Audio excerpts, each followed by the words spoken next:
I saw this video the other day, and it was this white kid who went to a black barber for the first time, and he was talking about how it changed his life because it was the first time he got like a real fade and lineup. And I had a similar experience, but for me, it wasn't the first time I went to a black barber. It was the first time I went to a black church. Bro, we were in Florida, and I grew up in a Baptist church. We Googled a church nearby, and there was one that was like Mount Zion Baptist Church. So we were like, oh, we'll go there. But we pull up, right? And first thing I notice is I'm like, oh, there's so many colorful suits here. Didn't even realize they made like purple and orange suits. I get out, I walk through the door, right? And everyone's just like, oh, hello. I was like, hello. And I kind of look around. And I'm like, oh, I'm the only white person here. I was like, oh, dude, I think this is a black church. Like, I've heard about these, but I live in a small town in Southern Ontario. So obviously I'd never been to one. So everyone comes up to me, most friendly group of people I've ever met. All these old black women are just giving me the best hugs, dude. Felt so loved, right? So I sit in my pew, service is starting. Choir walks out from the back, right? Okay, they all have matching robes on. I'm like, nice. Bro, they started singing. Let me tell you something. Black people singing gospel music, nothing like it. I had goosebumps, dude. And they're singing, right? And it's just getting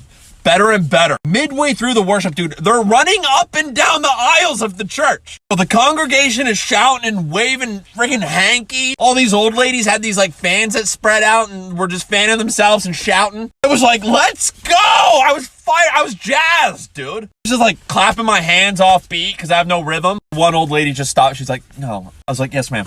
Okay, so then the pastor gets up, right? Freaking snakeskin dress shoes, like a purple zoot suit. I was like, okay, sir, you have my attention. Bro, he started speaking. Okay, no notes, no bullet points. I don't know if he was just making it up on the spot. The Holy Spirit was feeding him lines. And then partway through his sermon, the organ started playing while he was speaking. He's dripping sweat, just yelling, dude. Organ's going. People are shouting and running up and down the aisle. I was like, this is incredible. I felt like I was getting like a halftime speech before I go out and finish the second half of the Super Bowl. Bro, I don't care who was in that service. If Charles Darwin was in that service and experienced that, he would be like, oh, there is a God. There is a God. I've been wrong. I've been mistaken. You couldn't help but feel the Holy Spirit, baby.